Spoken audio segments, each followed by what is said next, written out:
शुभ सकाळ ସମସ୍ତଙ୍କୁ ଜୟ ଶ୍ରୀ ଜଗନ୍ନାଥ। ଆଜି ଆମେ +3 ଫାର୍ଷ୍ଟ ସେମିଷ୍ଟର ୟୁନିଟ୍ 1 ଭାଷାର ସଂଜ୍ଞା ସ୍ୱରୂପ ପ୍ରକାରଭେଦ ଉପରେ ଆଲୋଚନା କରିବା। ମେଜର 1 ବା ଯାହାକି କୋର୍ 1 ବୋଲି କୁହାଯାଉଛି। ପ୍ରଥମେ ଜାଣିବା ଆମେ ଭାଷାର ସଂଜ୍ଞା କ'ଣ ପିଲାମାନେ? ଭାଷାର ସଂଜ୍ଞା ମନର ଭାବ, ଚିନ୍ତା, ଆବେଗ ଏବଂ କଳ୍ପନାକୁ ଅନ୍ୟମାନଙ୍କର ଆଗରେ ଯଦି ଆମେ ପ୍ରକାଶ କରିବା ଏବଂ ଅନ୍ୟର ଭାବକୁ ବୁଝିବା ପାଇଁ ବ୍ୟବହୃତ କରୁଥିବା ଯେଉଁ ମୁଖ ନିଃସୃତ, ଯେଉଁ ମୁଖର ଯେଉଁ ଧ୍ୱନି ନିଃସୃତ ହେଉଛି ବାହାରୁଛି, ତ ସେ ଯେଉଁ ମୁଖ ନିଃସୃତ ଯାବତୀୟ ସାର୍ଥକ ଧ୍ୱନି ପ୍ରତୀକର ଗୋଟେ ସମଷ୍ଟିକୁ ଭାଷା କୁହାଯାଏ। ତ ସାଧାରଣ ଅର୍ଥରେ ଯାହା ମାଧ୍ୟମରେ ମନର କଥାକୁ ସ୍ପଷ୍ଟ ଭାବେ ପ୍ରକାଶ କରାଯାଇପାରେ ତାହା ହିଁ ହେଉଛି ଭାଷା।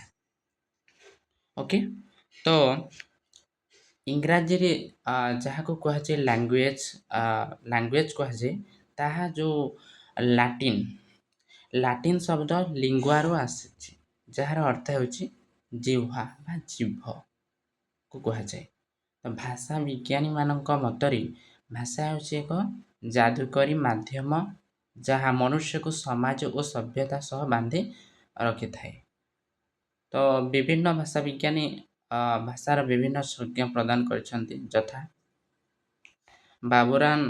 ବାବୁରାମ ସକ୍ସେନାଙ୍କ ମତରେ ମନୁଷ୍ୟ ଯେଉଁ ଯାଦୁକରୀ ଧ୍ୱନି ସାହାଯ୍ୟରେ ଯେଉଁ ପରସ୍ପର ସହିତ ଭାବର ଆଦାନ ପ୍ରଦାନ କରି ତାକୁ ଭାଷା କହିବା। ସ୍ୱିଡିଶ ଭାଷା ବିଜ୍ଞାନୀ ଓଟୋ ଜେସପର୍ସନଙ୍କ ମତରେ ହେଉଛି ଭାଷା ହେଉଛି ମାନବୀୟ ଜ୍ଞାନର ସାମାଜିକ ଅଭିବ୍ୟକ୍ତି, ଯାହା ମାଧ୍ୟମରେ ବ୍ୟକ୍ତି ନିଜର ଚିନ୍ତାଧାରା ଓ ଭାବକୁ ଅନ୍ୟ ଆଗରେ ପ୍ରକାଶ କରିପାରେ। ତାକୁ କୁହାଯାଏ ଭାଷା ବୋଲି କହିଛନ୍ତି କିଏ? ଓଟୋ ଜେସପର୍ସନ। ତାପରେ ଆସିଲା ପିଲାମାନେ ଆମର ଭାଷାର ସ୍ୱରୂପ କ'ଣ? Nature of language. ତ ଭାଷାର ସ୍ୱରୂପକୁ ଅନୁଧ୍ୟାନ କଲେ ଏହାର କେତେକ ମୌଳିକ ଏବଂ ପ୍ରାକୃତିକ ବୈଶିଷ୍ଟ୍ୟ ସମ୍ମୁଖକୁ ଆସିଥାଏ। ତ କାହିଁକି ନା ଭାଷା କେବଳ କେତେକ ଶବ୍ଦର ସମଷ୍ଟି ନୁହେଁ, ବରଂ ଏହା ଏକ ଜୀବନ୍ତ ଓ ଗତିଶୀଳ ରୂପ ରହିଛି। ଯେ ଭାଷାର ମୁଖ୍ୟ ଯେଉଁ ସ୍ୱରୂପ ଗୁଡ଼ିକ ଆମେ ଜାଣିବା। ଭାଷା ମୁଖ ନିଃସୃତ ଧ୍ୱନି ସମଷ୍ଟି, ଯାହାକି ଭାଷାର ମୂଳ ଆଧାର ହେଉଛି ଧ୍ୱନି। ତ ମଣିଷର ମୁଖରୁ ଯେତେବେଳେ ବାହାରୁଥିବା ଧ୍ୱନି, ସାର୍ଥକ ଧ୍ୱନିଟି, ଏସବୁ ଏକାଠି ହୋଇକି ଶବ୍ଦ ଏବଂ ପରେ କାବ୍ୟ ଗଠନ କରିଥାଏ। ତାକୁ ଭାଷା ବା ମୁଖ ନିଃସୃତ ଧ୍ୱନି ସମଷ୍ଟି ବୋଲି କୁହାଯାଏ। ଭାଷା ଏକ ସାମାଜିକ ବସ୍ତୁ ଭାବେ ଯେଉଁ ଭାଷା ସମାଜ ବାହାରେ ସୃଷ୍ଟି ହୋଇପାରେ ନାହିଁ। ତ କାହିଁକି ନା ମନୁଷ୍ୟ ସମାଜରେ ରହି ସମାଜର ଅନ୍ୟମାନଙ୍କ ଠାରୁ ଭାଷା ଅର୍ଜନ କରିଥାଏ। ତ ତେଣୁ ଏହା ଗୋଟେ ସାମାଜିକ ଅନୁଷ୍ଠାନ। ଭାଷା ପରିବର୍ତ୍ତନଶୀଳ। ତ ଭାଷା ଜୀବନ୍ତ ହୋଇଥିବାରୁ ଏହା ସର୍ବଦା ପରିବର୍ତ୍ତନଶୀଳ ବା ଏହି ସମୟରେ ଗୋଟେ ପରିବର୍ତ୍ତନ ସହିତ ଭାଷାର ଉଚ୍ଚାରଣ, ଶବ୍ଦଗତ ରୂପ ଏବଂ ବ୍ୟାକରଣଗତ ନିୟମରେ ପରିବର୍ତ୍ତନ ଘଟିଥାଏ। ଭାଷା ଅର୍ଜିତ ସମ୍ପତ୍ତି ବା ଯେଉଁ ଭାଷା କୌଣସି ଜନ୍ମଗତ ବା ଜେନେଟିକ୍ ଗୁଣ ନୁହେଁ। ତ ମଣିଷ ଜନ୍ମ ହେବା ପରେ କ'ଣ ପରିବେଶ ଓ ସମାଜରୁ ଏହାକୁ ଶିକ୍ଷା କରିଥାଏ ବା ଅର୍ଜନ କରିଥାଏ। ତ ଭାଷାର ପ୍ରତୀକାତ୍ମକ ସ୍ୱରୂପ ହେଉଛି ପ୍ରତ୍ୟେକ ଭାଷାରେ କିଛି ନିର୍ଦ୍ଦିଷ୍ଟ ସାଙ୍କେତିକ ଗୁଣ ଥାଏ ଯେଉଁ କିମ୍ବା ପ୍ରତୀକ ବ୍ୟବହୃତ ହୁଏ ଯେ ଯାହା ନିର୍ଦ୍ଦିଷ୍ଟ ଅର୍ଥକୁ ସୂଚିତ କରିଥାଏ। ତାପରେ ଆସିଲା ପିଲାମାନେ ଆମର ଭାଷାର ପ୍ରକାରଭେଦ। କ'ଣ? ଭାଷାର ପ୍ରକାରଭେଦ।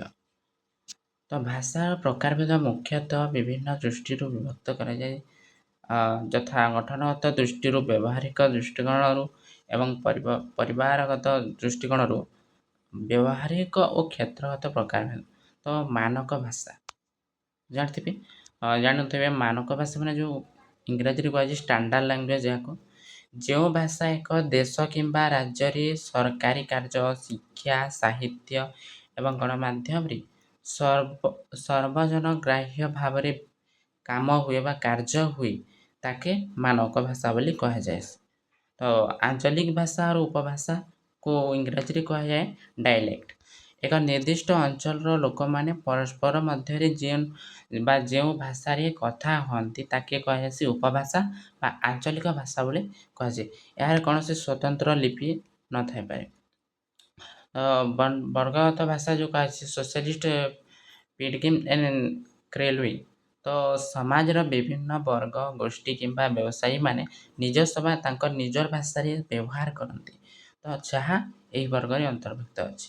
ଗଠନମୂଳକ ବା ରୂପଗତ ପ୍ରକାରଭେଦ ଯେଉଁ ଆମର ରହିଛି ବିଶ୍ୱର ଭାଷା ଗୁଡ଼ିକ ସେମାନଙ୍କର ଗଠନ ପ୍ରଣାଳୀ ଅନୁଯାୟୀ ମୁଖ୍ୟତଃ ଦୁଇଟି ଭାଗରେ ବିଭକ୍ତ କରାଯାଏ।